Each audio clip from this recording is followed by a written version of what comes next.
Salve, salve, galera! A gente tá aqui, você tá no Adoc Talk, seu podcast sobre direito e sobre o que tem relevância debaixo do sol. E hoje a gente tá estreando aqui um podcast presencial. A gente tem aqui nada menos do que Dani Salles. A gente vai bater um papo aqui, vai conhecer um pouco aqui da vida do promotor Dani Salles, do trabalho dele agora no Conselho do Ministério Público, é isso? Isso, Conselho Nacional do Ministério Público. Ok. Doutor, você poderia começar aqui se apresentando para quem não te conhece ainda, que eu acho difícil, quem acompanha a gente não te conhecia ainda?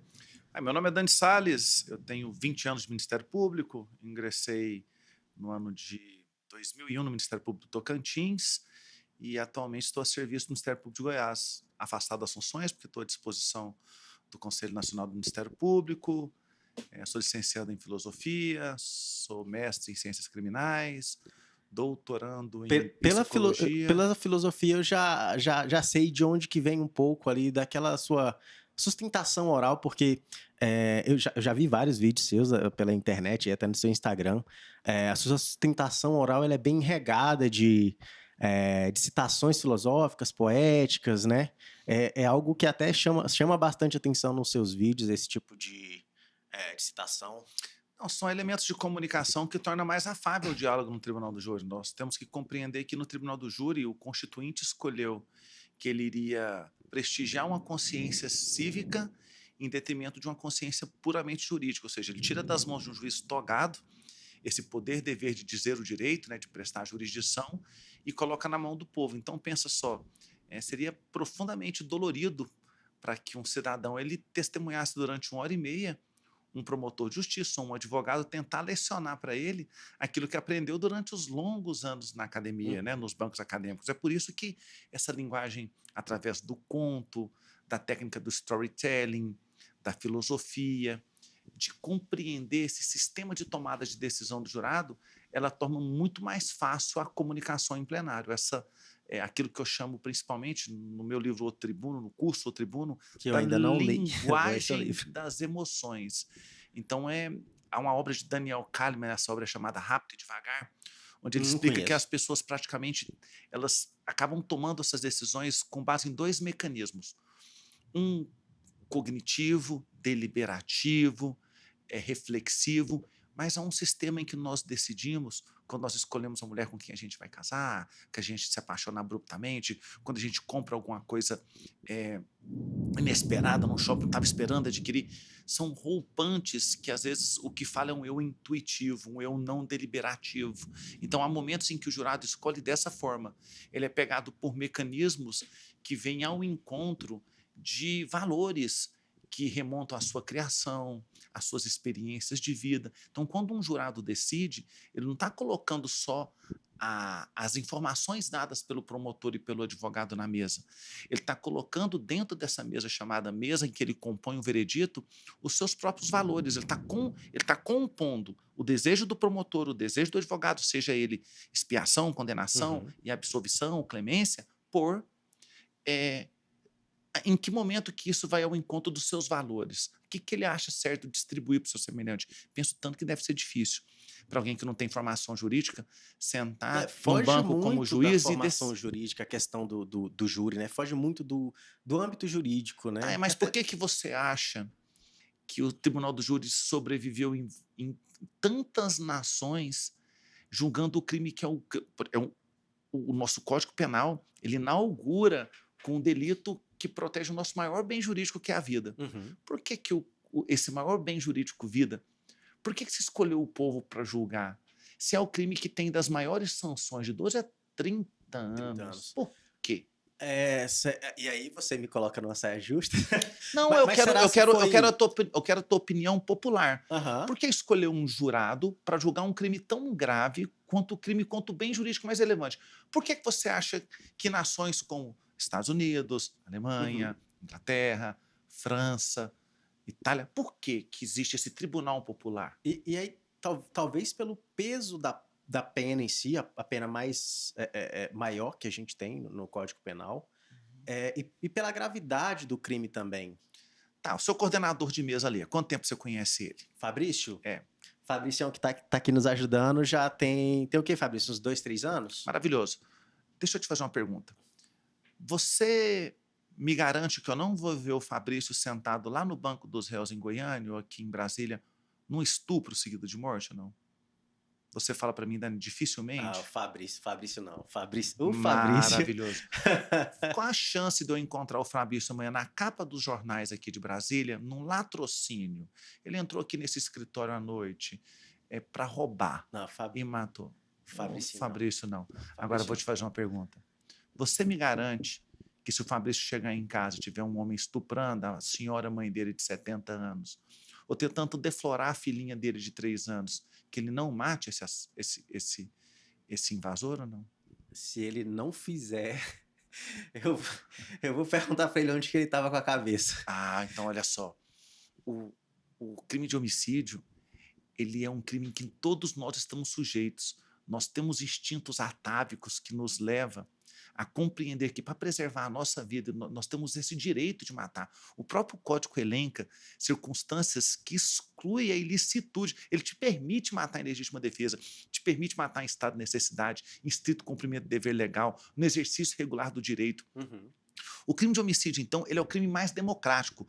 Negros e brancos, amarelos, asiáticos, pardos, gordos e magros, jovens ou idosos, ricos ou pobres, qualquer um pode se ver sentado no tribunal do júri. Né? E por que então se tira da consciência de um juiz togado que teria uma aplicação fria da lei para se invocar essa consciência social? Povo, você compreende que ele tenha tirado a vida nessas circunstâncias? Uhum. E, por exemplo, nesse momento que nós estamos agora, vou te dar um exemplo.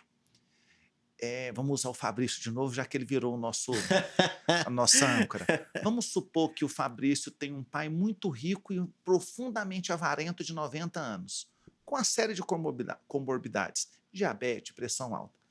O Fabrício, então, pega coronavírus. Ele fala, olha, meu pai não sobrevive nunca, está em casa quietinho. Ele vai visitar o pai, toma água no copo do pai, espirra na cara do pai, beija a boca do pai, o pai pega Covid e morre. De olho ali naquela herança. A lei não consegue cumprir. Você falaria para mim, Dani, foi a transmissão de uma doença infecto-contagiosa, foi um homicídio doloso. Dani, não, ele assumiu o risco de produzir o resultado. Houve um incremento de um risco proibido. Olha que tanto de inflexões. A lei nunca poderia imaginar essa série de circunstâncias que a gente vive, de que essa doença mata, de que ela é fatal para um senhor de 90 anos com essas comorbidades. Tá, mas o juiz do povo conhece de todas essas circunstâncias. Ele estaria pronto para compreender que o Fabrício é um assassino, que matou, inclusive, na minha concepção, com requintes de crueldade, uma doença que faz pessoas idosas, às vezes, morrer com deficiência respiratória, afogando ao seco, né? Então, perceba só, que magia é essa do tribunal do júri, onde uma consciência popular ela se torna muito mais completa, complexa e apta para dar as respostas que a sociedade precisa do que uma consciência jurídica. E agora eu te faço mais uma pergunta. Quantas vezes você viu aqui uma manifestação popular contra a decisão do júri? O júri errou. Não tem. Sabe por que você nunca viu? Nós nos apetecemos. Nós nos conformamos com a decisão dos nossos iguais. Cara, interessante esse ponto de vista. O júri traz... Principalmente pelo esquisito de não haver revolta da população em relação à decisão do júri. Porque já é a população decidindo. 7 dos seus iguais num conselho do povo. É aquilo que dizem que nas épocas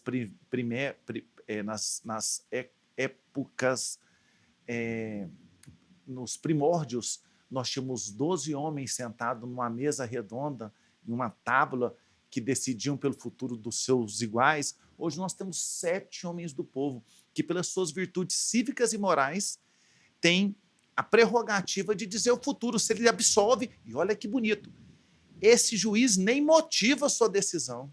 A confiança societária dele é tão grande. Dani, mas hoje o ministro Dias Toffoli disse que o júri é uma instituição retrógrada, arcaica, e que o tribunal do júri talvez seja o responsável por tantos casos de homicídio. E que ele, quando era advogado mais novo, ele acabou se deparando com situações em que ele vivenciou injustiças figurando como advogado. O ministro desconhece a instituição do júri. O ministro desconhece a missão dos jurados. O ministro desconhece a história que faz com que o júri tenha sobrevivido em tantas nações. É isso que nós vivificamos hoje, nessa conformidade social, nesse acolhimento do povo com a decisão dos iguais. É um ministro que prestou 2 concursos para juiz e não passou, e que virou ministro por ser advogado de um partido político. Então, presta só, o ministro não tem compreensão de que a riqueza, beleza desse tribunal, que já foi preconizada por Abraham Lincoln, é uma justiça do povo, pelo povo e para o povo. Entendeu? O Tribunal do Júri é muito bonito. E eu fico triste. Tanto, por que você exaspera? Porque é difícil ver alguém falando de uma instituição que ele desconhece. E olha, quando você vê um advogado muito emputecido, enfurecido, ou um promotor, porque, na visão dele, eu nunca uso essa palavra, perdeu um tribunal do júri. Fazer o seguinte, eu vou pedir para você falar um pouquinho mais próximo. Não se perde. Tem muito barulho. Não, se quiser fechar essa porta, às vezes... Então tá, eu dizia, Luan, quando você vê os advogados ou promotores amaldiçoando um veredito do tribunal do júri, o tribunal do júri é a experiência que absorve o que é vivido no plenário. E os responsáveis por transmitir esses valores, um promotor é mais do que uma palavra que transmite um pensamento, um tribuno, um advogado é mais do que uma palavra que transmite um pensamento. Ele é o próprio pensamento que afeta, impressiona, sensibiliza e molda um veredito. Um promotor é um sentimento. Ele é a lente pela qual o jurado vê uma história de vida. O tribunal do júri nada mais é do que narrativas dramáticas que redundaram com atentado contra a vida. E aí eu concluo. Quando o advogado ou promotor amaldiçoa o tribunal do júri, na verdade ele está amaldiçoando as suas próprias habilidades comunicativas, porque a decisão do júri reflete aquilo que foi comunicado no plenário. Então perceba bem, o ministro diz, quando eu fui advogado, provavelmente foi um advogado sem habilidades para manusear, para oficiar no tribunal do júri, sem sensibilidade para compreender o veredito. Para você ter noção, eu faço um doutoramento hoje, onde eu analiso só o comportamento dos jurados. E minha matriz de conhecimento é o sistema de tomada de decisão. Caramba! E você faz um curso de doutorado que é voltado doutoramento na Pontifícia Universidade Católica de Goiás, em psicologia. A matriz de investigação é análise comportamental. Do jurado. Mas o que eu preocupo é ao analisar os comportamentos, não só do jurado, mas de tudo que circunda no plenário, eu possa identificar um sistema de tomada de decisão, um gatilho. Que hora que o júri opta por absolver? Que hora que o júri já resolveu que vai condenar? Olha, eu gasto R$ 2.932 por mês com esse doutoramento. Caramba! Aprofundando um conhecimento sobre uma instituição que eu estudo há 20 anos. Eu já morei 7 meses, eu já morei 1 ano e 1 mês em Portugal, fazendo mestrado. Eu já morei 2 meses na Alemanha, no Instituto Max Planck, em Freiburg, na Alemanha. Eu já morei na Itália, na Faculdade de Estudo de Roma. Agora, eu te pergunto, tudo pesquisando, estudando e compreendendo o júri. Como que alguém que desconhece a instituição, que desconhece a história da instituição, pode chamar o Instituto de anacrônico? Agora vai piorar, Luan. Eu sei que você vai chorar quando eu vou te falar. Como que vai piorar essa situação? O júri é uma cláusula pétrea. Um ministro do Supremo Tribunal Federal, a missão dele, o juramento que ele faz é defender a Constituição. Como que um ministro que se ergue a condição de ministro, que tem a função de defender a Constituição, como que ele dá um depoimento hoje dizendo que o instituto que é cláusula pétrea, que é a máxima expressão da democracia, quando se coloca o povo como exercente direto de um dos atributos de poder, dentro do poder judiciário, é um desrespeito à democracia, é um desrespeito à Constituição, é um desrespeito às nossas cláusulas intocáveis, é um desrespeito à própria missão dele enquanto ministro. Mas eu não tributo isso à levianidade do ministro, mas sim ao desconhecimento. Ele não conhece o júri. Você não está assustado ou não? Estou um pouco assustado. Mas eu achei interessante essa questão do seu doutoramento. Tu consegue falar um pouco mais disso? Porque eu achei interessante tu conseguir estudar reações, né? O que está acontecendo ali, a parte comportamental, para tentar, de alguma forma, conduzir uma decisão? Não é... Na verdade, eu queria que você também compreendesse bem isso. Um promotor de justiça, ele não conduz o jurado a nenhum tipo de veredito. Ele desperta dentro do conselho de sentença, que é uma representatividade da sociedade. Porque conduzir fica muito... Não, fica bacana. Eu acho que algumas pessoas falam em convencer. Ah, a função de um promotor é convencer. Desconhecem a etimologia da palavra. Convencer vem da junção das palavras vencer junto. Uhum. Eu conheço promotores e advogados muito habilidosos em vencer o conteúdo do processo com jurados. Eles mostram autoria, materialidade, explicam o que é um crime de homicídio, o que é uma futilidade, o que é um recurso que dificultou a defesa da vítima. Mas eles não são hábeis em persuadir. Persuadir é um atributo muito maior do que convencer. Persuadir é quando eu consigo fazer com que você deposite na urna um veredito congruente com as reflexões que eu faço sobre essa história que eu narro. Persuadir é uma arte. Tanto é que Schopenhauer tem uma obra que eu adoro, eu falo sobre ela no meu primeiro livro, que é A Arte de Ter a Razão. Ele fala que esse livro quando dois espadachins, quando dois esgrimistas duelam, eles não perguntam quem está com a verdade ou com a razão. O que importa é um desfechar a espada no outro. Então, quando há um debate de ideias, o que importa aos oradores é fazer sustentar as suas razões. E, de fato, aqueles que têm habilidades comunicativas supremas, eles conseguem encontrar nos jurados valores que abrigam as suas reflexões. Então, veja que bacana, hein? É muito mais do que conduzir. É levar os jurados... por exemplo, eu gostaria de falar um pouco para você, mas aí nós demandaríamos muito tempo sobre os arquétipos. Os arquétipos são valores preferenciais. Eu curto essas histórias, hein? Olha só, deixa eu te contar uma coisa, e aí você vai compreender. Isso vai ser bacana. Eu queria que você entendesse que quando eu levanto um valor simbólico no tribunal do júri, quando eu consigo falar em símbolos com os jurados, é como se eu não falasse para o jurado, por exemplo, sobre quem é minha mãe, mas ao falar da minha mãe eu pudesse levar os jurados a compreender o que é maternidade para mim. Se aproximar o jurado do seu discurso ali. Não, é poder levar para os jurados alguns símbolos que eu vou extrair na minha narrativa. Tá, vou te explicar que agora você vai entender. Pensa comigo, são imagens preferenciais, são símbolos que governam as nossas percepções sobre um determinado tema ou valor. Vamos supor que você chega na sua casa hoje, você tem filho ou não? Não, ainda não. Então vamos supor que você tem uma filhotinha ou você tem uma irmã, tá? E aí você está em casa dormindo com a sua esposa no quarto e essa filhotinha ou irmã está no quarto do lado, ela tem 6 aninhos.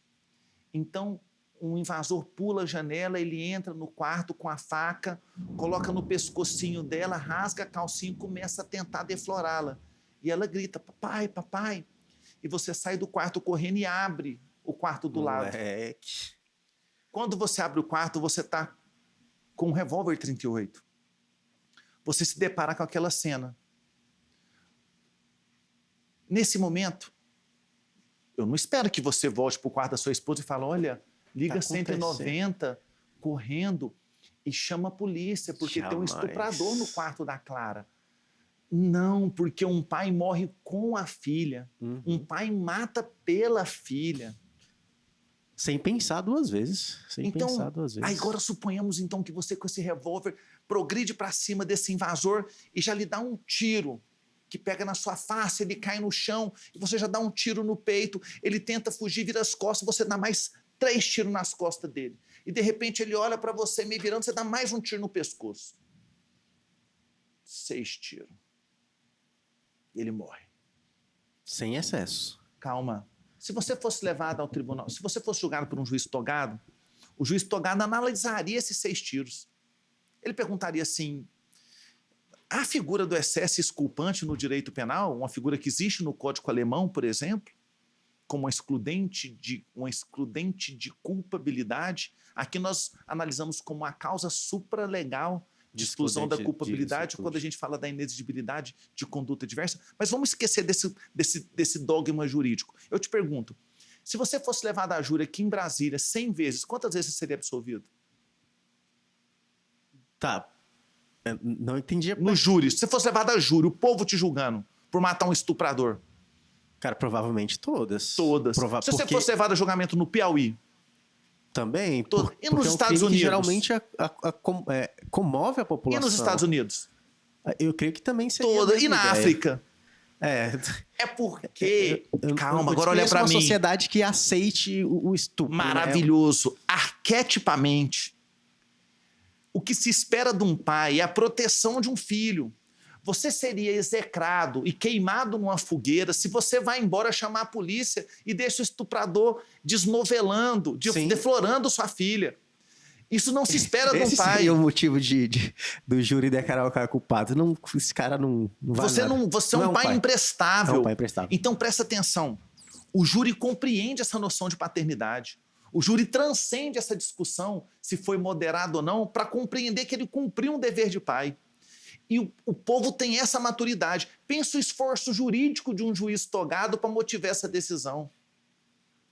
Dani, mas eu tinha 6 tiros, por que eu só não dei 2? Porque nesse momento de calor, nesse momento de defesa da vida, nós não temos um dosômetro para medir, eu dou 2, eu dou 3. Se você tivesse 10 tiros, você teria dado os 10. Todos. Se tivesse 12, você teria Jogaria dado 12. Na cara dele ainda. Então, olha só, esse é o arquétipo do pai.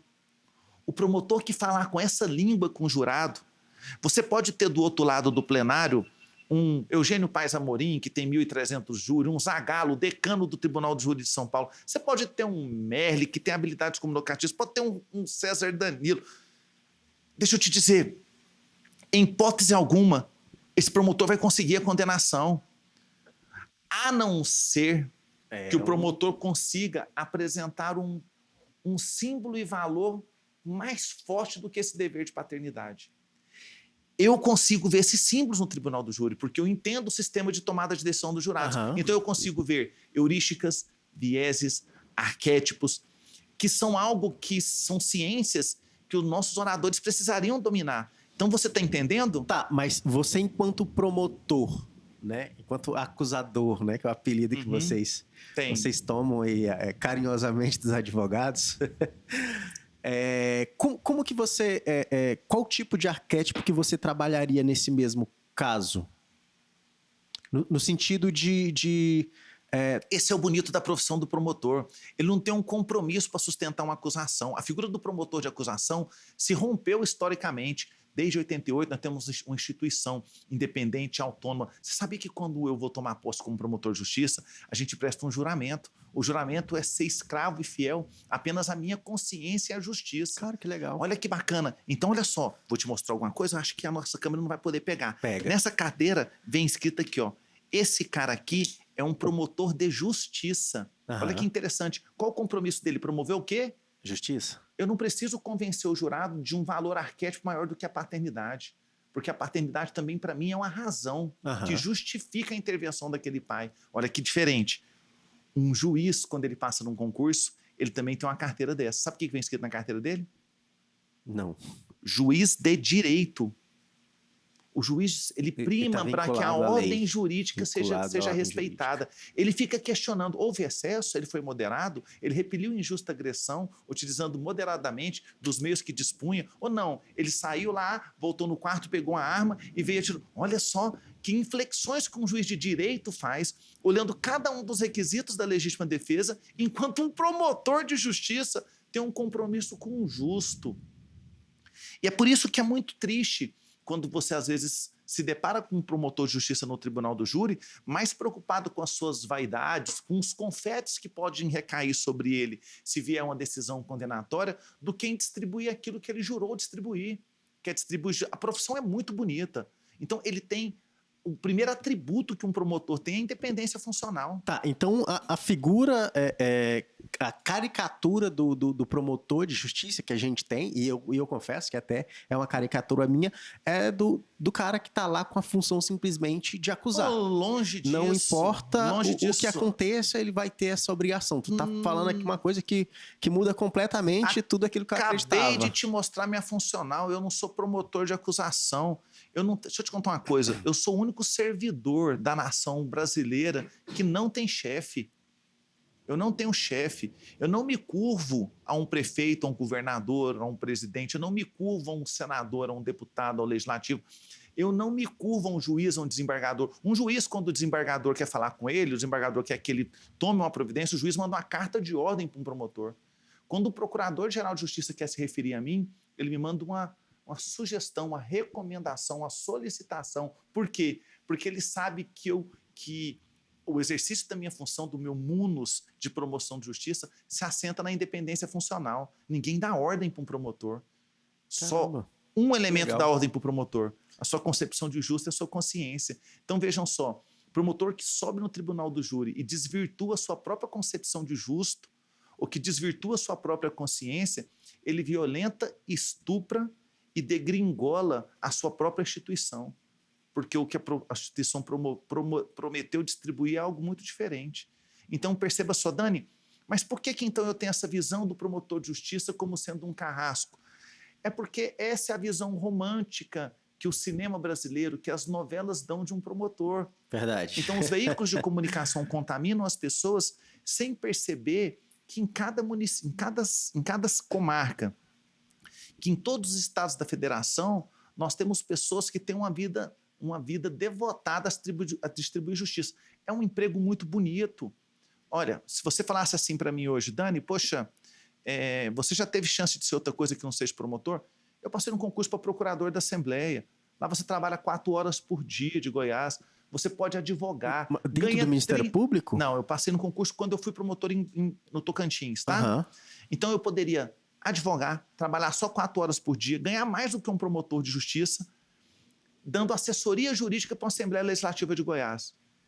Eu neguei posse no cargo, porque, vou te contar uma coisa, há uma vocação aqui. Não, a gente a vocação percebe é de que tu é bem justiça. apaixonado pelo... A vocação é de poder tratar a comunidade da forma que eu gostaria que eu fosse tratado, se eu fosse matar essa sede. Não tem nenhuma sede mais vívida no homem do que a sede de testemunhar o justo sendo propalado. Entendeu? Então, assim, você que está me ouvindo aqui agora, está ouvindo esse podcast, você poderia estar me perguntando, Dani, poxa, mas... por exemplo, nós estamos no escritório aqui e as pessoas não têm compreensão de onde nós estamos, mas nós estamos aqui no Lago Sul.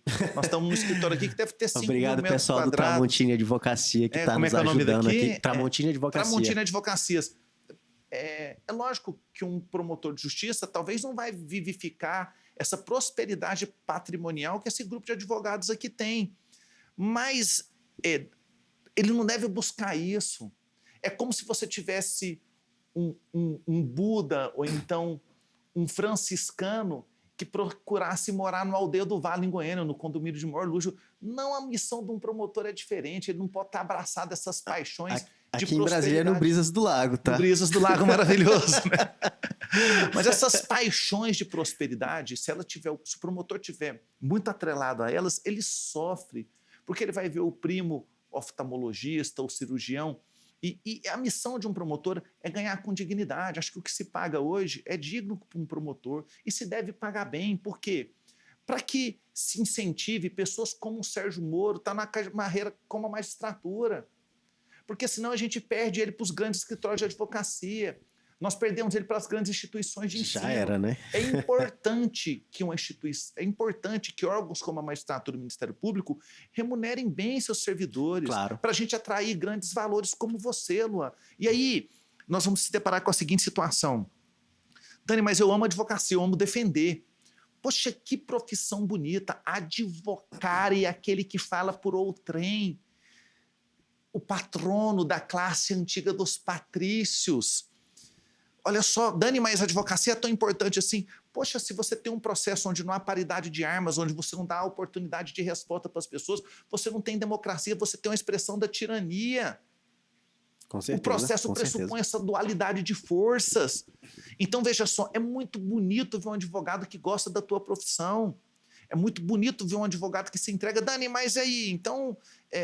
poxa, um promotor não pode achar que o júri é bom quando se deparou com um advogado que não tinha as habilidades comunicativas aptas a defender o direito do constituinte. Se sou eu promotor, eu peço para dissolver o conselho de sentença. Você já chegou a presenciou alguma situação do tipo que tu teve que... Já presenciei 2 vezes. Você sentiu que o advogado não estava muito firme ali? Ele não compreendia a causa? Não compreendia a causa, não conseguia comunicar com o jurado. É um desconforto, porque no duro. Eu tenho um pai que é um senhorzinho, 75 anos, um advogado. Eu não gostaria que alguém avisasse para o meu pai que ele não está habilitado a fazer a defesa daquele que o constituiu. Mas quando a gente está num tribunal do júri e percebe essa não a deficiência, mas a inexistência de defesa, um promotor como fiscal da lei, aí não mais como aquilo que você falou, entre aspas, acusador. Acusador Mas gostaria muito daquilo. Custos legis, como fiscal da lei, o promotor pede para o juiz, doutor juiz, dissolve o conselho de sentença, o réu está indefeso. É porque são dos melhores diálogos. Como eu fico feliz, como me deparo com um baita advogado na tribuna, porque nós damos múltiplas alternativas para aquela consciência social, para aquela consciência cívica. Aí está a beleza do tribunal do júri. Então, quem está nos escutando agora, o que eu conclamo, qual é a tua praia, meu amigo? O que você quer? Ah, Dani, no duro, eu tenho uma vida, né? Nós estamos no mundo capitalista, eu queria prosperidade econômica. Poxa, então vá para a iniciativa privada. Dani, puta, eu quero distribuir justiça. Vai para o Ministério Público. Dani, eu quero aplicar a lei. Vai para a magistratura. Mas você tem que descobrir qual é a tua. Porque se você não descobrir qual é a tua, você vai acabar sendo flagrado numa situação de ter que passar o resto da vida trabalhando com algo que não te apetece. E essa vida é muito curta, é muito efêmera. Dani, assim, eu percebo... Aí já não está mais o jurista, aqui só está o filósofo agora, né? Eu percebo essa tua paixão pelo tribunal do júri. E como que tá sendo para ti, porque tu tá no conselho do Ministério Público agora, né? Como que tá sendo para ti essa vida mais de balcão, assim? Eu sou um alazão castrado, né? Porque, na verdade, vou te ser sincero, eu já reivindiquei esse desejo para a conselheira, desejo retornar. Poxa, eu quero contribuir para a comunidade, eu quero comunicar com a comunidade, eu quero defender a vida dentro do tribunal do júri. Né? Acho que o que eu estou vivendo aqui no CNMP é uma fase, né? Como você falou, moro relativamente bem no Brisas do Lago aqui em Brasília, eu tenho condições de trabalhar num lugar que tem uma estrutura maravilhosa, que é o Ministério Público. Trabalho na Unidade Nacional de Capacitação. Só agora em março nós vamos estar realizando um evento sobre o Tribunal do Júri para promotores do Brasil inteiro, uma oficina dando aspectos práticos. Legal. Em setembro nós vamos estar com um Congresso Nacional aqui de novo. Em Brasília? Tudo em Brasília, transmitido para os promotores do Brasil inteiro. Então eu tenho condição de toda semana estar realizando e implementando um evento de cunho de formação, capacitação, diferente para membros de todo o Brasil. Distinto para promotores de todos os ministérios públicos sediados nos mais variados estados do Brasil. E tu faz isso enquanto tu ministra o curso também? Tu faz Por exemplo, parte nessa oficina dessa agora, eu nunca tive a coragem de palestrar porque eu acho difícil você ser técnico, colocar a camisa e ir para a área para cabecear. Então, eu sempre me afastei da missão de palestrar. Eu acho que seria melhor ficar como organizador, como coordenador pedagógico. Nessa oficina do júri agora, eu sinto que eu preciso ter essa sorte de comunicação com meus colegas promotores. Eu preciso transmitir essa sorte de paixão. Eu preciso transmitir para os meus colegas promotores essa necessidade de aperfeiçoamento. Olha, nenhum lugar precisa de um profissional tão atualizado e tão capacitado quanto o Tribunal do Júri. Pensa que habilidade se exige de um promotor do júri, para além do conhecimento do direito, o conhecimento sobre o próprio ser humano. O Tribunal do Júri lida com a matéria-prima mais complexa, nem o mais alto monte, nem a mais profunda depressão, nem a obra-prima mais preciosa, nem a joia mais rara consegue reproduzir isso que representa a complexidade e beleza do ser humano. É com isso que o Tribunal do Júri trabalha. É por isso que esse profissional é caro. Se você matar alguém hoje em Goiânia, os 3 melhores escritórios de advocacia, eles cobram 150 a 250 mil num júri. O pessoal fala que se cobrar menos do que isso, é melhor tu pensar bem e procurar outro advogado. Vou te contar uma coisa, e agora é importante. Por que se paga caro numa qualificação no Tribunal do Júri? Por exemplo, eu estou vendo agora aí uma corrente da advocacia dando curso sobre júri na internet, falando assim, venha bombar sua advocacia, venha dar um up na sua advocacia criminal através do Tribunal do Júri. Luan, que propaganda horrorosa. Tá tendo bastante. Que iniciativa tenebrosa. Deixa eu te contar uma coisa. O júri não foi feito para bombar nenhum escritório economicamente. É um efeito colateral da pandemia, isso. Não, mas o júri foi feito para defender a liberdade do seu cliente. Porque depois da vida, o valor mais belo que pode existir no nosso Estado democrático é a liberdade. Há pessoas que acham que, inclusive, não há vida a ser vivida sem a liberdade verdadeira. Então, o que eu estou te dizendo é que ninguém pode vender um curso como se estivesse vendendo um projeto de prosperidade, mas sim Sim. vendendo um projeto de conhecimento, um projeto ideológico para se encontrar dentro da Parece que advocacia. projeto de prosperidade vende mais fácil. É mais fácil tu vender essa ideia do que tu vender a ideia de um aperfeiçoamento acadêmico, algo do tipo. Fabrício, só um minuto, doutor. Uhum. O áudio tá indo ok? Tem como só tu checar, porque eu vou deixar de monitorar aqui. Eu acho que tá indo ok. Mano, Tá indo? Pra ouvir melhor, né? Ela vai empolgando com o diálogo, vai ficando bacana, né? Mas deixa eu explicar uma coisa. Eu respeito a advocacia e fico feliz quando vejo meus amigos advogados que prosperam dentro da advocacia. Sabe que tem muito sucesso econômico. Mas no duro, a advocacia não pode ser tida como uma instituição que busca apenas esse sal que não tempera a terra, essa pérola dos porcos. A advocacia tem que ser, acima de tudo, um instrumento de ideologia. A instituição da advocacia é bonita. A advocacia representa. Quando você permite a alguém ser defendido por alguém que tem as mesmas habilidades de conhecimento que o seu acusador, entre aspas, é a máxima expressão daquilo que é democrático. Por quê? Porque, olha só, quando eu permito que um indivíduo seja protegido por uma gama de garantias e que essas garantias sejam exercitadas por um profissional habilitado, eu defendo a menor célula do ser humano que é o indivíduo. Mas o promotor defende a sociedade. E o que é uma sociedade se não um conjunto dos seus próprios indivíduos? Então, o advogado age no micro-universo. A função do advogado é muito bonita. Então, eu não posso vender um projeto na internet de fomentar apenas a prosperidade. Eu tenho que estar terceirizando um conhecimento. Eu tenho que estar entregando uma ideologia. Eu tenho que estar entregando uma paixão na advocacia. Eu vi que tu tem um curso também sobre tribunal do júri. Tu fala para advogados, para promotor, como que... No meu curso, para você ter noção, as pessoas que mais estão adquirindo o curso são advogados. Por quê? Porque eu falo com o tribuno. Muito embora eu tenha promotores de todos os estados da federação que tenham adquirido o meu curso. No meu curso, eu trato sobre essas complexas conexões que são estabelecidas entre o homem que fala, o orador, o tribuno, e o homem que julga. Luan, durante todo o nosso diálogo aqui, eu não estou falando como acusador e nem como defensor. Eu não estou falando apenas como aquele que age monocraticamente em defesa da vida e nem quem age pluralmente em defesa de várias liberdades quando defende cada um dos seus clientes. Eu estou falando da comunicação daquele que tem a voz no tribunal do júri para falar com a sociedade. Aquele que vai fazer com que seja plantado no julgamento pelo tribunal do júri os valores que serão reinantes para amanhã. É disso que trata o tribunal do júri. Se escreve uma página da história de justiça de uma cidade. Quando você absolve alguém que matou o colega num campo de futebol por causa de um cartão vermelho, ele mata o juiz porque tomou um cartão vermelho, pega um revólver no... Você está permitindo que daqui a um mês... me perdoa. No próximo jogo de futebol, quem tomar um cartão vermelho vai lá no carro, pega um revólver e dá um tiro no juiz também. Porque a gente faz coisa julgada no micro-universo onde o tribunal... E é por isso que, dentro da teoria do locus delicto, o tribunal do júri, ele parte do pressuposto da teoria da atividade. O júri é julgado no local onde foi praticada a ação ou omissão, ainda que outro tenha sido o local do resultado. Por exemplo, se você tomar um tiro aqui em Brasília e for levado para Goiânia, você ficou excrescência, né? O Sara tá aqui em Brasília, né? Se você tá em Brasília, tomou um tiro de lá pra cá. E veio de avião para Brasília, você tomou um tiro em Goiânia e veio de avião e morreu aqui no Sara Kubitschek, você vai ser julgado em Goiânia, porque lá foi efetivado o disparo, lá que a sociedade quer apurar. Olha que bonito, hein? Então, veja só, o júri se preocupa com todos esses aspectos. Então, vou te contar uma coisa.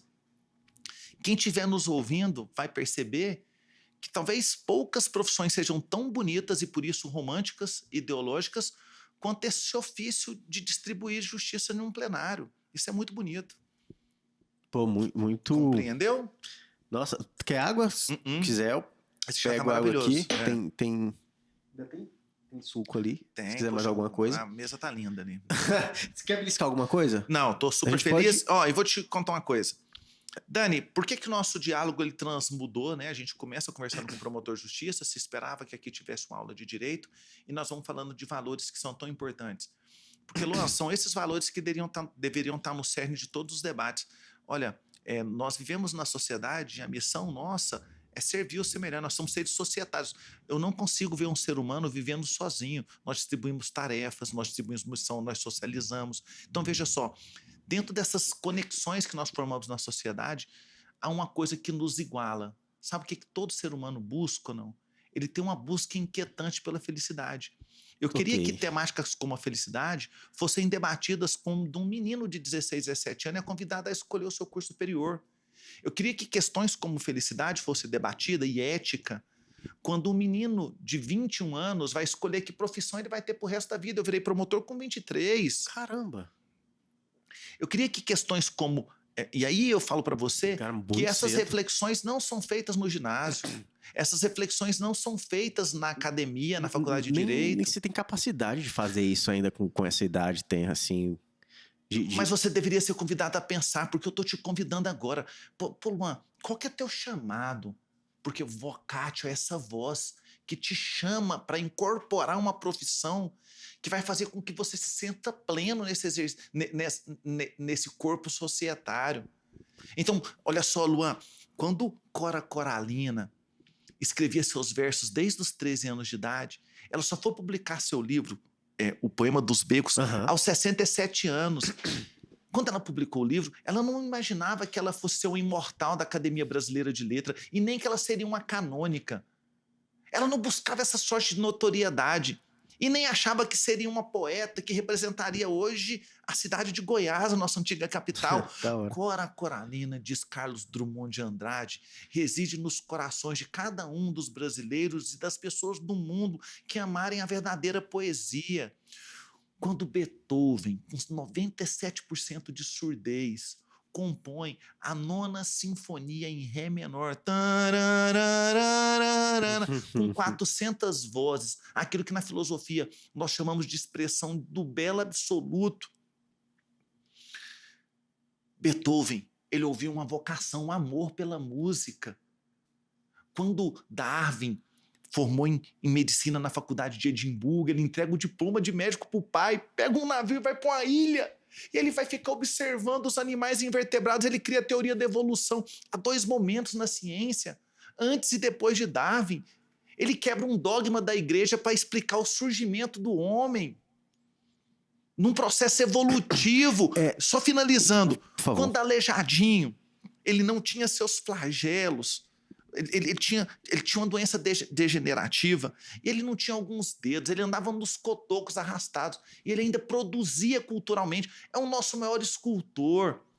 Olha só, Aleijadinho não estava em busca desse sal que não tempera a terra, dessa moeda, desse cunhão de ouro. Aleijadinho amava a arte, amava a edificação. Então perceba, o que todas essas pessoas tinham era uma vocação. Era uma vocação, um propósito. Dani, o que você está querendo dizer? Eu quero dizer para você que está me escutando agora que você tem um compromisso em descobrir onde está a tua felicidade, onde abriga a sua felicidade.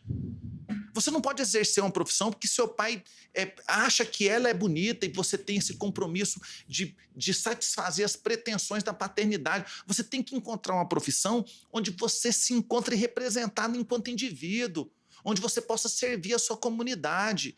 Dani, e o que eu vou precisar para fazer isso? Primeiro, se conhecer. Segundo, debater esse tema dentro da faculdade, com seus professores, com seus amigos. E olha o mais importante agora. Dani, o que é mais comum você escutar no seu Instagram? Hoje eu tive 6 directs, eu tive um vídeo aqui que teve 30 mil visualizações em 5 minutos. Caramba! Dani Salles Instagram. 30 mil visualizações. 30 mil visualizações. Mas aquele vídeo estava muito bem feito. Tudo ali, bem. Aí 6 pessoas, então eu recebi cerca de 100 e poucos directs. 6 deles falou para mim, Dani, eu vou desistir. Eu já faço concurso há 8 anos. Dani, meu sonho seria ser um advogado do júri, mas como é para virar um advogado do júri? Poxa, olha só, ele não compreende que tem que acabar a faculdade, que tem que passar no exame da ordem, que quando a gente começa a advogar, a gente não pode escolher aonde vai advogar. A gente começa fazendo um pouquinho de tudo. Tem que começar generalista. Tem, porque... Até para saber o que tu vai gostar de talvez começa apaixonado no júri, mas acaba casando com direito civil. A vida é assim, comum, né? Aí... eu preparei uma resposta padrão aqui hoje, né? Sério? Já criou uma resposta para... Fiz uma mensagem de áudio padrão de 1 minutinho. Eu escrevi assim para o aluno, todos que falaram, 6 respostas dessas hoje. Eu escrevi assim, você conhece Mahatma Gandhi? Porque se você conhece, eu tenho certeza que você conhece. Mahatma Gandhi tem uma qualidade, ele não desistiu. Você conhece Martin Luther King? Martin Luther King também não desistiu. Não desistiu. Ele, até o seu último suspiro, o seu sopro de vida, ele defendeu uma causa e uma ideologia. Você conhece Nelson Mandela, que ficou preso por décadas ou não, e depois se tornou presidente de uma nação? Sabe como é que ele fez ser presidente da nação? Nelson Mandela nunca desistiu. Ele nunca desistiu. Agora, eu faço uma pergunta no auge, né? Eu vou te fazer agora. Você conhece o Edmilson Oliveira ou não? Sabe quem é? Não. Sabe por que você não conhece? Ah. O Edmilson desistiu. Muito bom. Então presta atenção no que eu estou te dizendo. Se você quer marcar a sua biografia, o encontro dessa vocação com a sua felicidade e esse serviço à sociedade, não desista. Não desista. É porque é assim que nós não só damos notoriedade e significado para a nossa existência, mas é assim que nós marcamos a existência dos outros. E essa é a nossa função na vida. Fazer ou ter significado na vida do nosso semelhante. Se você tem uma vida hoje onde você não significa nada para ninguém, você deve se repensar sobre quais os valores que estão cunhando, que são cultuados e que vêm sendo devotados à sua existência. Isso é muito importante, tá? Pô, eu gostei bastante do que tu abordou aqui. Tá com o olho brilhando, Luan? Tô. Talvez seja sua paixão aqui pelo discurso aqui emanando. E fala pra mim, não é melhor falar com um filósofo do que com um jurista, não? Pô, muito da hora falar com um filósofo. É melhor. Eu até... a minha pergunta seria um pouco para aprofundar nesse negócio, porque tu falou algumas coisas aqui que eu creio que, logicamente, tem uma corrente filosófica por trás dessa questão que tu abordou de ter um chamado, ter paixão, descobrir o seu lugar. Tu tem alguma corrente definida que tu possa falar aqui, filosófica, sobre essas questões? Essa questão de escolher o seu lugar, de ter paixão, que tu citou algumas pessoas, Beethoven, Hoje, coisa e quando eu tal. fui recebido aqui no escritório, eu esqueci o nome daquele advogado, um professor universitário. Asdrubal. Asdrubal Neto. Por que eu fiquei encantado? Num diálogo de 10 minutos, quando ele me mostrava esse lindo escritório aqui, ele falou para mim sobre ética. Ele usou essa palavra 2 vezes. Quando eu perguntava, ele conhecia um pouco do meu trabalho, eu conhecia um pouco dele. Eu ia falando sobre as dificuldades vivificadas hoje por quem decide lecionar no ensino superior. Eu recebi um convite de 3 faculdades de Goiânia agora em dezembro para lecionar 2 turmas de 60 alunos. O valor pago seria R$ 1.280. Deixa eu te contar uma história. 60 alunos. 60 alunos, 120 alunos, 2 vezes por turmas? semana. Planilha de aula, aplicar avaliações, nunca faltar uma aula. O compromisso que um bom professor tem. Deve-se mudar a política de remuneração do ensino superior. Caramba, e assim, você também não seria qualquer professor. Não importa, mas a faculdade ela tem uma política remuneratória. Ela paga, por exemplo, hoje, R$ 21,00 para um pós-graduado, R$ 25,00 para um mestre, R$ 29,00 para um doutor. Caramba. Olha a diferença, hein? Se você passar 4 anos estudando um doutorado, já te falei, né? Hoje meu doutorado custa R$ 2,40 a mais? R$ 4,00 a mais. Nossa! R$ 4,00 a mais. Então, assim, nós temos que incentivar os DEs, aqueles professores que são dedicação exclusiva. Olha, a dinâmica, a forma com que é ensinado o curso superior de Direito. Então, você entra na faculdade e nós temos aquela estratificação codificada por Napoleão. Civil 1, Civil 2, Civil 3, Civil 4, Civil 5, Civil 6, Civil 7, Civil 8, processo penal. Sim, 1, ainda. 2, 3, 4. Deixa eu te contar uma coisa. Em que momento da faculdade que é transmitido isso que eu estou te transmitindo? Em que momento que você transmite valores? Porque eu sei que você hoje, Luan, porque você ainda é acadêmico. Momento. Eu sei que você hoje, quando chegar em casa, mais do que ninguém, porque nós estamos trocando olhares, Luan. Essa troca de olhar entre eu e você aqui, ela faz com que eu entregue para você coisas que palavra alguma conseguiria para a pessoa que está ouvindo esse podcast. De fato. Numa troca de olhar, eu não só tento desvelar quem é você, mas eu revelo um pouco de mim. Eu sei que você fica com esse olho marejado e se inclina o corpo para tentar absorver o que eu estou te falando, porque tudo que eu falo aqui agora te traz algum significado. E você, quando for dormir hoje à noite, você vai ficar pensando nesse nosso bate-papo. Aí eu te pergunto... Deu para ver que meu comportamento aqui está sendo estudado também. Sobre isso que eu estudo. É sobre isso que eu estudo. Então, quando você inclina o corpo, você quer me absorver. Quando você fica com a pupila dilatada e umidificada agora, é porque você tenta filtrar toda a minha luminescência que eu transmito para você. Caraca. Quando eu fico falando e você fica com essa boca aberta, é porque você não quer verbalizar. Você mostra para mim que nenhuma palavra vai ser pronunciada porque você não quer me interromper. Então, veja só, quando você tirou o microfone, é porque você não queria ouvir esse bate-papo meu. Quando você tirou o fone, você não queria ouvir no retorno de áudio. Você quer me ouvir presencialmente. Foi exatamente direto. Isso. Tá, cara, eu tô gostando desse bate-papo. O cara tava muito mecânico ainda. Deixa eu tirar esse negócio aqui. Então, olha só, quando você coça o nariz agora, é porque você tá constrangido por eu te perceber. Você fala, caralho, esse cara me saca. Putz. Legal, né? Fabrício? Então, o que eu te falo? É uma ciência. Perceber o outro é uma ciência. Então, o que eu te digo é que uma das minhas especialidades hoje é dar aulas magnas em faculdade. Eu dou a primeira aula de uma faculdade. Uhum. E olha, nunca as faculdades precisaram tantos de aulas magnas como esse bate-papo que nós estamos tendo. Onde seja discutido felicidade. Se tu chega numa faculdade, é recepcionado por Dani Salles numa aula magna, pô, tu faz o curso, tu passa 5 anos apaixonado pelaquilo. Tá, mas eu não quero falar de direito nessa aula magna. Não, eu sei que tu não vai falar de direito, já percebi isso. Eu quero falar sobre felicidade, eu quero falar sobre vocação, eu quero falar sobre ser um ente societário. O que isso representa? Então, você viu que bacana? Então, olha só, eu queria que você percebesse que Chamfort tem uma frase. Chamfort fala que são os princípios que nos aproximam e nos afastam das pessoas. Em 5 minutos, eu e o advogado aqui estavam conversando num canto de sala, quase abraçado, ombreado. São princípios. Ele ama a docência. Ele falou para mim sobre ética em 5 minutos. São processos de empatia. Ele estava atrasado porque tinha que começar uma aula virtual, mas continuou ficando aqui, porque ele queria sorver um pouco de mim, eu queria sorver um pouco dele. Nós, seres humanos, perdemos essa habilidade. Nós estamos num lugar onde as pessoas não desejam nos escutar e nós continuamos falando. Quantas vezes eu não vejo o promotor subir dentro de um plenário do júri, levantar o dedo em riste e falar assim para o réu, porque também é o que se espera de um bêbado, de alguém que é viciado em droga. O promotor não percebe que dos 7 jurados, por mais que eles sejam escolhidos pelas suas virtudes cívicas, cada um deles tem na sua família, às vezes um pai, um irmão, um sobrinho, uma pessoa que ele ama, que tem problema com alcoolismo. Que é muito comum. Que já venceu um problema com droga. Muito fácil ter, né? E ele não quer ver ninguém ser hostilizado e tratado daquele jeito por causa de um problema que às vezes pode ser até de saúde pública.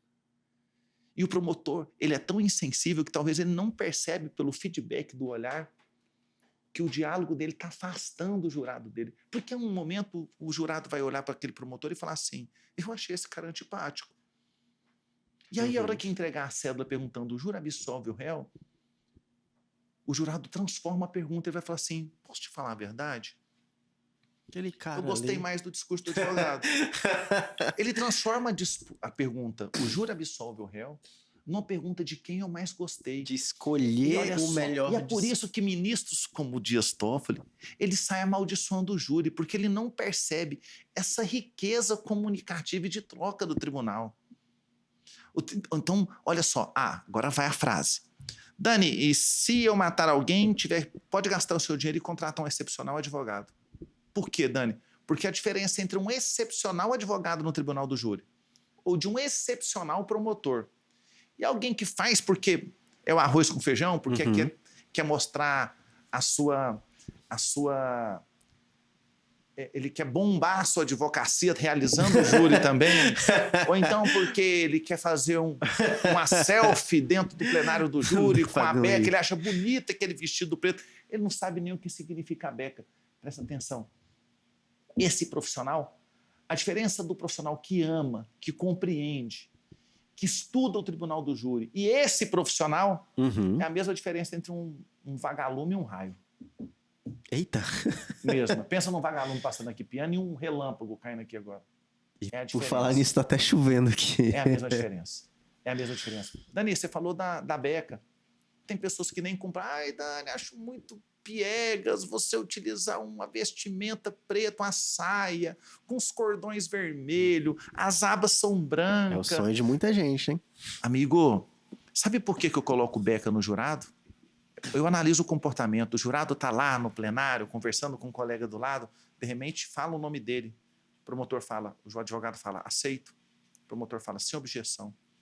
Ele vem para cima do púlpito e aí se coloca nele uma capa preta. Naquele momento, eu olho para o jurado, o semblante dele fica sisudo, ele fica mais introspectivo, ele para de rir, ele compreende a responsabilidade que foi dada para ele. A beca é um símbolo. Do mesmo jeito que eu coloco uma roupa branca tem no algo médico, sério acontecendo aqui. quando você chega no hospital e vê alguém de jaleco branco, ali os espanhóis chamam de distinção. Ali eu estou diferenciando o homem que busca socorro para a sua saúde do homem que presta o socorro. Por que tem um fardamento no policial? A farda é a diferença daquele que aplica a lei, daquele que submete à autoridade que aplica a lei. Por isso que um policial militar nunca trabalha em polícia ostensiva sem a farda. Uhum.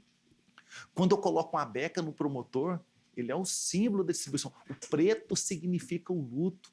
O vermelho, as cordas vermelhas, é o sangue de inúmeras vítimas derramadas.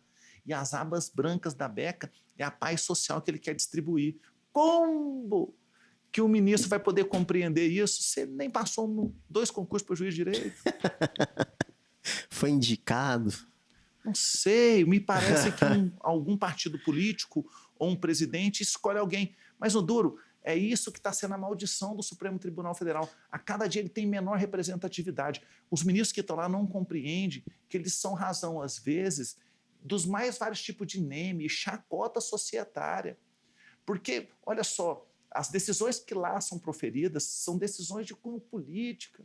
Totalmente, Olha totalmente só, político. esse tempo atrás eu conversava num simpósio com sociólogos, com antropólogos, e um deles falou assim para mim, Dani, você sabia que se eu pegar um jurista, eu posso pegar esses advogados brilhantes aqui desse escritório, e eu pedi para que eles falem para mim como que vai ser votada a prisão em segunda instância. Se ele estiver fazendo uma análise jurídica, ele vai errar. Mas se eu pedir para um sociólogo para que ele analise a história, o compromisso que esse magistrado tem com aquele que elegeu ele a condição de ministro, Uhum. a ideologia que ele tem dentro do tribunal do júri, às vezes, proibir a prisão em segunda instância é garantir a impunidade de inúmeros corruptos, pertencentes e exercentes de poder no Congresso Nacional, empresários multimilionários. Agora, às vezes, impedir até a prisão de pessoas que foram meu afilhado de casamento. E olha só, um sociólogo vê isso, o jurista não vê. Ou seja, o sociólogo vai aceitar exatamente o placar. E o jurista não. Como que uma corte pode ter tamanhas instabilidades? Como que uma corte pode estar sujeita a apetites que, por vezes, são considerados pela comunidade como completamente espúrios? Então, perceba só, nós vivemos uma crise e vai demorar muito para que o Supremo Tribunal Federal resgate aquela sua liturgia, aquela sua respeitabilidade social. Olha, na minha época, quando você falava um ministro do Supremo Tribunal Federal, as pessoas se curvavam como se estivesse perante uma verdadeira autoridade, alguém que tem uma distinção. Hoje, quando você fala ministro, as pessoas chacotam na rua. Se for o Gilmar Mendes, então, que geralmente é o mais chacotado ali pelas E será que eles não percebem essa voz populi? Porque a função deles se destina a servir a comunidade. Pelo que eu vi, assim, a forma deles perceberem foi retaliar ali, né, acusar de perseguição quem estava falando ao Representam no CNMP, no CNJ, juízes ou promotores que fazem manifestação pública contra o ministro. Que democracia é essa? Onde uma pessoa não tem direito de externar o seu desapreço ou o seu dissabor por aquele que exerce um cargo público. Isso não é democracia. As coisas não podem ser assim. Entendeu? Então, olha só. Se a nação... O Chamford, aquele filósofo que eu te falei, ele fala que quando os exercentes de poder usurpam de toda forma os direitos do povo, há um momento em que os usurpados, esse povo, pode usurpar os usurpadores. Nós podemos chegar a um momento em que a comunidade invade o Planalto. Nós podemos chegar a um momento em que a comunidade invada o Supremo Tribunal Federal, porque vão se sentir usurpadas na sua representatividade. Então, olha só, um juiz, eu sei que ele é independente, que ele tem um compromisso com a legalidade, com a justiça, mas ele deve estar atento aos sabores da sociedade, porque essa justiça dele é imprestável para o povo, ela é imprestável ao corpo que ele busca servir. Deve existir essa hermenêutica na aplicação da norma, essa sensibilidade de perceber que a lei se presta a servir a comunidade. E é por isso que eu te falo que a profissão do promotor é tão bonita, porque a função de um promotor é questionar exatamente a lei. Luan, em nome da lei, você já se perseguiu mulheres chamando elas de bruxa e queimou nas fogueiras. Em nome da lei, você já se perseguiu minorias, já se perseguiu judeus e se praticou atrocidade com milhares e milhares no regime nazista. Em nome da lei, Luan, com o ato institucional número 5, há poucas décadas atrás, você perseguia estudantes como se fosse o inimigo da nação. A lei, às vezes, foi feita para ser questionada. O justo é a quimera do direito. O direito busca justiça. Essa é a beleza do direito. O justo, aquilo que Rui Barbosa diz que é tratar desigualmente os desiguais na medida da sua desigualdade. Aquilo que se diz que era dar a cada homem aquilo que é seu, o Piano falava. Então perceba, essa é a função do direito, dar a cada homem aquilo que é seu, tratar desigualmente os desiguais. Servir a sociedade com os nossos melhores valores e não cortejar as altas castas, os empresários, aqueles que exercem poder político dentro de um Congresso Nacional e não utilizar a toga para poder fazer cortesia com o chapéu que é da comunidade. Olha, precisa mudar muito, tá? Então, discussões como prisão em segunda instância, a soberania do tribunal do júri. Se o Supremo Tribunal Federal não se pegar em cautela, ele pode chegar num momento em que as decisões dele vão ser questionadas até quanto à sua validade, porque elas não vão ecoar dentro daqueles que devem respeitá-la e segui-la, que é quem o povo. E aí a gente vai ter uma estabilidade jurídica sem precedente, né? Porque se tu questiona dessa forma, se a população se cai em descrédito para a população, o que seria, né, o guardião da Constituição, como que fica a estabilidade jurídica aqui? Luan, né? deixa eu te contar uma coisa. Qual foi a última vez que no aeroporto de Brasília você viu o Gilmar Mendes pegando um voo comercial? Rapaz, os últimos vídeos que eu vi dele no aeroporto, ele estava sendo xingado. É o que eu estou te dizendo, são desconfortos de se deparar com a comunidade. Um ministro, um magistrado, um promotor, ele deve ser portador da admiração daqueles que se destinam ao seu ofício. Deixa eu te contar uma coisa, um promotor, ele, igual eu te falei, ele não é um acusador que aplica a lei. Ele é alguém que participa de um ministério de promoção de justiça, um ministério público, um ministério que serve o social. Toda cidade onde eu passei, Luan, eu sempre tive o apreço da comunidade. Porque o dia que a maioria da comunidade não tivesse apreço pela minha função, eu tinha que parar para questionar umbilicalmente meus valores e a forma que eu estava exercendo o meu ministério. Porque o meu ministério se destina a eles. Quando o promotor é persona não grata no município, não estou falando não pela Câmara de Vereadores, às vezes esse título dado para um promotor para uma Câmara de Vereadores é um título honorário. Por quê? Às vezes ele está contrastando os interesses espúrios do Executivo, combatendo... Nunca se roubou tanto na nação como agora com o Covid. Tem prefeito comprando lápis sem licitação. Sabe quando que vai acabar essa pandemia? Essa situação de compras de emergência? Quando acabar a nação, quando quebrar. Quando quebrar e, nossa, quando acabou o lockdown. Nunca se precisou tanto do Ministério Público. Tanto é que em agosto, o evento que eu estou fazendo aqui no Ministério Público é uma oficina de patrimônio público. Como que nós vamos fazer essa auditoria? Como que nós vamos resgatar esses dinheiros que foram desviados por esses gestores? Agora, em abril, eu estou fazendo sobre o Tribunal do Júri. Então, eu entendo que há uma importância naquilo que eu faço hoje aqui em Brasília e no Conselho Nacional do Ministério Público, na Unidade Nacional de Capacitação. Mas eu subjugo que o meu lugar natural seja o Tribunal do Júri. Esses cursos são só para os promotores ou é aberto para advogados? O que eu estou fazendo agora? Há cursos que eu faço, a gente chama de acesso classify, ou seja, você tem um acesso restrito a membros, por exemplo. Eu vou dar técnicas de atuação no Tribunal do Júri.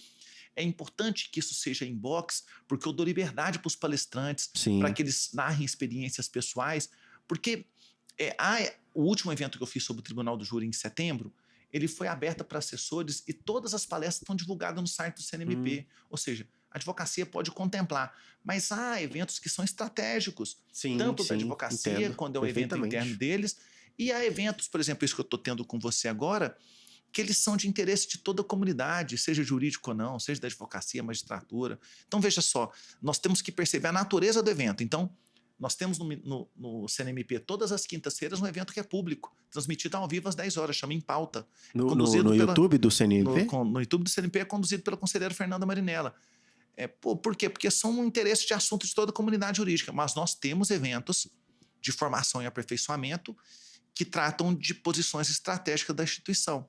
Né? Então, é preciso muita sensibilidade para edificar esses eventos. Né? Então, assim, o que eu espero do meu futuro próximo? Do meu futuro próximo, eu espero que eu possa regressar, saia aqui desse... Eu quero voltar pro júri. Vou sair, Dani, poxa, mas você mora num lugar maravilhoso, na beira do lago, você trabalha num prédio escultural. Eu acho que tu tem umas vaquinhas lá em Goiânia fazendo um negócio que tu... Eu sou filho de uma professora com um soldado. Então, minha família não tem posses.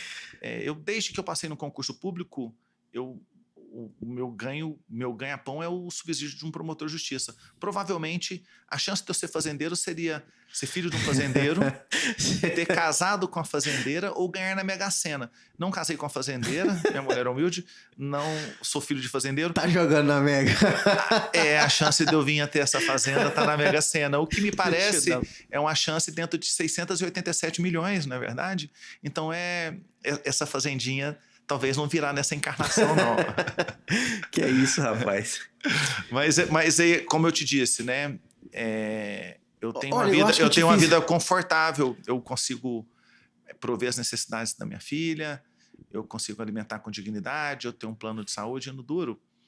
Eu acho que eu me sinto um privilegiado fazendo parte de uma casta aí que eu sei que é menos de 0,5%. E feliz por estar onde está.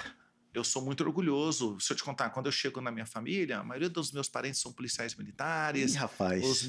Tenho irmãos advogados. A conversa rende, pelo visto. E quando eu sento na mesa, todos têm orgulho de ver como eu entoo a minha profissão dentro das minhas redes sociais, de perceber onde eu estou hoje dentro do Conselho Nacional do Ministério Público, de perceber a instituição que eu pertenço, que é o Ministério Público do Estado de Goiás. Eu era promotor no Tocantins. Diz que passar num concurso é a mesma chance de cair um raio na sua cabeça. Tem que dar um pouquinho de sorte. Dani, não é estar bem preparado? São 4 mil candidatos, vai passar 12. Não é só estar bem preparado. Tá? Você que não passou ainda, tem um momão lá em cima. Tem um dia que ele vai falar, hoje é você, vai. Vai que hoje é seu. Então, eu passei 2 vezes num concurso para promotor. Pô. Um em 2001, outro em 2004. E passou Goiânia. Depois Goiás. Ou seja, né, eu sou a prova que um raio cai 2 vezes no mesmo lugar. Mas no duro, eu tentaria fazer... Eu tive chance de voltar para Goiás com o procurador da Assembleia, como eu te disse. Não vim. O que faz um procurador de Assembleia? Ele presta assessoria para todas as matérias da Assembleia Legislativa. Projetos de lei. Ele fica dentro da Assembleia Legislativa então, do município. Dani, e você se arrepende hoje de não ter vindo? Você poderia estar extremamente próspero. Podia ser um puta advogado do júri e ter a estabilidade na Assembleia. Isso no Tocantins? Quando eu estava no Tocantins, que eu recebi o chamado. Já teria uma plantação gigante de abacaxi lá. Que não, era em Goiás, era da Assembleia Legislativa de Goiás. Eu teria prosperidade econômica, mas no duro, temo eu que talvez eu não seria tão feliz quanto eu sou hoje no meu ministério. Por quê? Porque eu ouvi aquele chamado, que é um chamado de promover justiça. Lembrei de uma pergunta que eu te fiz e por algum motivo a gente desvirtuou a conversa aqui. E eu perguntei a filosofia por trás, né, disso que tu acabou de falar, de estar no lugar, de se encontrar na profissão, né, fazer aquilo que gosta. E aí tu citou algumas pessoas, alguns filósofos, coisa e tal. Tu, enquanto filósofo, pode falar um pouco disso pra gente aqui? Olha só, nós nos deparamos às vezes com alguma obra que transforma nossas vidas, né? Sabe o que eu andei percebendo? E demorou muito. Eu, quando era jovem, rapaz, eu era um moço custoso, namorador, né? Nossa, mas eu já fiz mulher sofrer. Já fiz mulher sofrer. E me envergonho da forma que às vezes eu eu desenvolvia esses relacionamentos sentimentais. Mas no duro, quando eu fiquei mais maduro, quando eu tive uma filha, eu percebi o que é uma mulher. O tanto que minha filha pulsa amor, o tanto que ela tem sonhos bonitos. Aham. Ela fala às vezes para mim sobre família, ela fala sobre a vontade de ter um neném para ela. Ela tem 3 anos.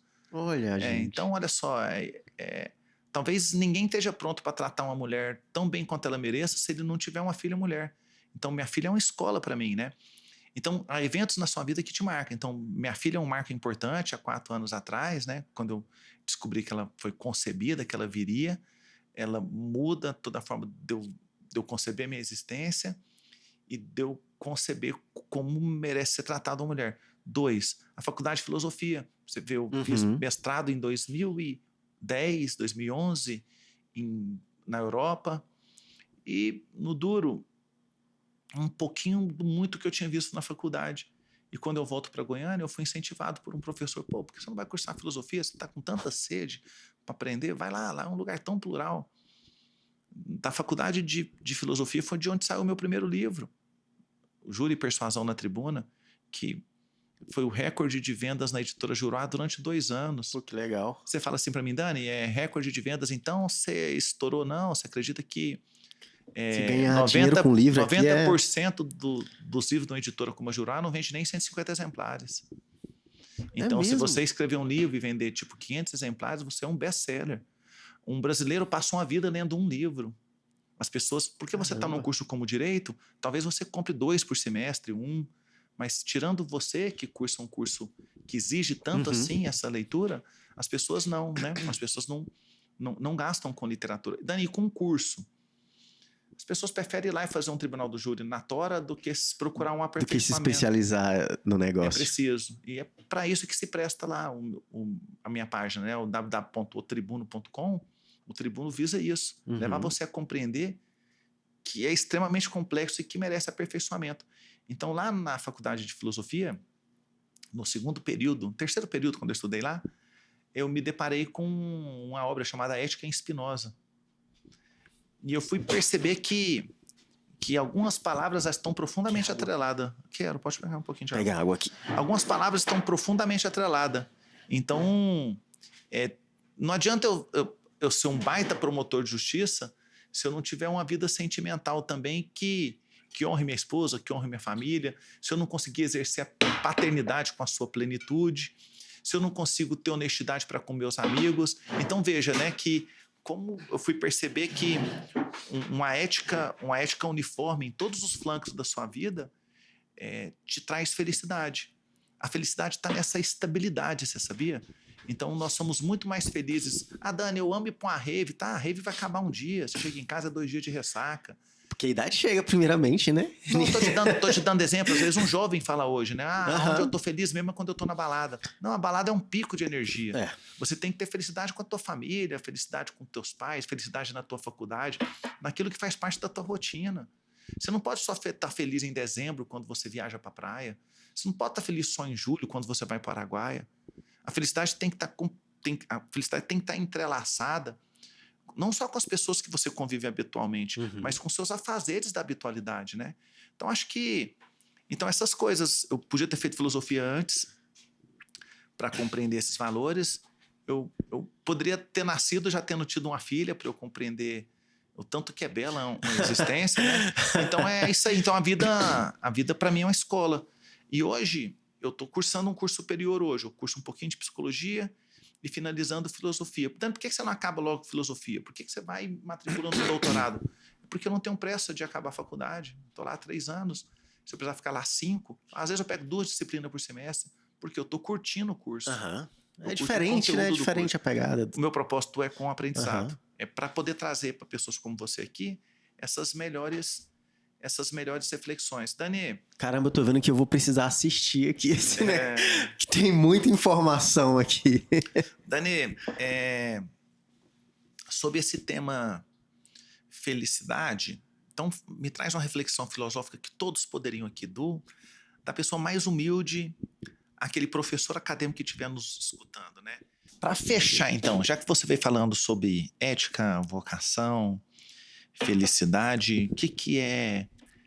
Já que o núcleo existencial do homem, ele ele significa nessa habilidade de sentir feliz com a sua existência, com essa dádiva de Deus que é ter nos dado uma vida inteligente. O que seria felicidade, né? Sabia que os filósofos se pegaram discutindo muito sobre esse tema. Houve um momento chamado pré-aristotélico em que vários filósofos chegaram a edificar um tratado em que eles pegaram 600, 700 pessoas e mostraram que essas pessoas tinham fazendas, feudos, posses, comércios, eram famosas, eram artistas, que tinham dinheiro, propriedades, e que elas eram felizes. E se construíram, então, num raciocínio simplicista que felicidade estava em ter, a ter. Foi preciso romper com esse período aristotélico e chegar na época de um filósofo pós-aristotélico, que é Diógenes o Cínico. Diógenes o Cínico, você conhece ou não? Não conheço. Então vamos lá. Eu vou te ajudar a conhecer as pessoas. Tá vendo? Eu vou precisar assistir isso aqui, tem muita coisa pra ler já. Deixa eu te fazer uma pergunta. Você conhece Chespirito? O Chaves? Chespirito é o autor que criou o Chaves, tá? Diógenes o Cínico, ele levou tão a sério o raciocínio de que felicidade não estava em ter, que Diógenes se desfaz de todas as suas posses e propriedades, fica com 2 mudas de roupa e guarda essas 2 mudas em um barril, num beco de uma vila. Diógenes se trocava dentro deste barril. Ele tirava a roupa, higienizava, depois trocava a roupa. Ele morava no barril. Diógenes conseguiu mostrar, com estudo com mais de 500 exemplos, que existiam pessoas que tinham muita fortuna e suicidavam de tristeza. Que existiam pessoas famosíssimas, depressivas. Que tinham pessoas que tinham comércios, feudos, e que tinham uma vida desgraçada em infelicidade. Diógenes, então, provou que felicidade não estava em ter. Porque tinham pessoas que tinham e não eram felizes. Diógenes levou isso tão a sério que Diógenes passou profundas privações econômicas no final da sua existência. Foi ajudado, inclusive, por amigos. Mas ele conseguiu provar que felicidade não significava essa busca incessante por ter. Aí eu te pergunto, você conhece Diógenes porque no seriado Chaves, você conhece o Chaves? Quem morava dentro de um barril? Quem era o único que não tinha casa no Chaves? Chavinho. Chaves. Quem era o mais feliz na vila? Chavinho. Quem era o mais rico da vila? Seu Barriga, né? Seu Barriga. Quem era o mais ocupado da vila e mais triste? Seu Barriga. Seu Barriga. Sempre estava trabalhando. Sempre trabalhando, sempre mal-humorado. Você nunca viu num seriado o Seu Barriga feliz. Porque ele estava apegado ao ter, a recolher o dinheiro do aluguel de todos aqueles que moravam lá. Quem dava lições de humanidade em todo o seriado? Os Chaves? Chaves. Quem repartia, compartilhava o pouco que tinha? O sanduíche de presunto. Chaves. O Chaves é um seriado. Você fala, cara, Chaves estourou. Por que Chaves é algo tão comunicativo? Chaves é uma releitura de Diógenes o Cínico. Chaves é pura filosofia. Caramba. Chaves é um seriado belo. E é por isso que, se você colocar na internet e for ver a cerimônia fúnebre de Chespirito, ele foi tratado como um marco cultural no seu país. Porque a obra dele é muito bonita. Deixa eu te contar uma coisa. Mesmo, porque a evolução da religião nos leva hoje a ter profundas afeições por religiões que estão calcadas no primado de quê? Caridade e bondade. Sim. Caridade e bondade. Você sabia que no ano passado, não no ano passado, mas isso foi muito divulgado no ano passado, a faculdade de Wisconsin, ela tentou descobrir quem era o homem mais feliz do mundo. Ela descobriu a área do cérebro responsável por felicidade, por refletir o quão felizes as pessoas são. Através de um corante. Você tomava, participava de uma espécie de tomografia, e ela fez um experimento com mais de 4.000 pessoas para descobrir quem era o homem mais feliz do mundo. O primeiro colocado, Master Richard, um monge budista, ele teve 16 vezes mais atividades nessa área do cérebro que o segundo colocado. Então, os cientistas se pegaram em euforia e perguntaram para Master Richard, o que você pensava na hora que você estava naqueles 10 minutos naquela máquina? O que dominava seus pensamentos? Como que você pode ter abrigado em si tanta felicidade. Eu pensava naquilo que eu venho exercitando durante os meus últimos 35, 40 anos, que é bondade, caridade e poder compartilhar minha existência da forma mais significativa para o outro. É assim que nós somos felizes. É assim que nós somos verdadeiramente felizes. Então, se você perguntar para mim hoje o que é felicidade para mim, felicidade é poder respeitar o profissional que trabalha comigo dentro do fórum. Felicidade é poder respeitar minha esposa, poder respeitar minha filha. Felicidade para mim é poder ter respeito pelo profissional que figura mesmo na parte ex-adversa na audiência. Felicidade é compartilhar sonhos, igual nós estamos fazendo aqui hoje dentro desse compartilhamento. Felicidade é você poder compartilhar frustrações e poder contar com um ombro amigo. Quão triste é a vida de alguém que não tem um amigo, né? Então, o que eu digo para você hoje é que... Eu que o diga. Hoje eu te considero incluso dentro desse pequeno hall de amigos, Luan. Vocês estão vendo isso? Porque nós conseguimos passar aqui 1h30 imerso nas mais interessantes reflexões, me sentir em casa, me sentir à vontade para poder te confidenciar valores, inquietações, para tecer críticas ao ministro, porque sinto que essa é a função de um ambiente de comunicação como o seu podcast. Erguer as pessoas às melhores reflexões, erguer as pessoas a perceber que há por detrás de uma profissão, de um ofício, de uma relação de parentesco, de uma relação sentimental, uma missão, que é tornar o outro feliz e ser feliz e, se possível, nesse primado da bondade e da caridade. Viu? Muito obrigado. Eu que agradeço, agradeço bastante aqui a sua participação. Convidei pelo Instagram, aceitou ali de pronto. Muito obrigado. É um projeto que a gente está começando a gravar presencial. Eu sempre quis fazer essa gravação aqui presencial. Eu acho que a conversa é outra. Se a gente fosse fazer isso aqui pela internet, assim como eu já fiz outros, seria legal, tenho certeza disso, mas eu acho que o presencial aqui... Tá aqui esse ambiente. Acho que é bacana, e como eu te disse, né? Eu venho presenciando lá no MP, as pessoas não gostam de evento como esse nosso, de 1h30, 1h40, elas já refugam o evento. Também tem isso. Então, qual que é o bacana? Você pode cortar daqui 5 pílulas e você pode falar, olha, Dani falando direito e justiça. Não, vai ter as suas e essas pílulas, certeza. as pessoas ficam profundamente interessadas em assistir, porque elas acabam dando condição de você poder sorver um conteúdo de 30 minutos, 20, 15. Sim. Entendeu? Porque...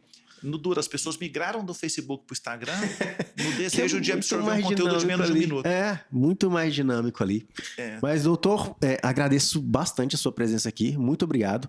A gente encerra o nosso episódio por aqui. Muito obrigado para você que está nos acompanhando. Vou deixar aqui os livros, a descrição do que o doutor falou aqui. A gente vai deixar aí a descrição do site dele, o curso dele. Vai ficar aqui na descrição. A gente vai estar aqui no YouTube. Se estiver ouvindo também só o áudio, pelo seu agregador de podcast. Vai estar na descrição, vai ser fácil de achar. Procura lá e muito obrigado. Até mais. Tchau, tchau. Vem com Deus.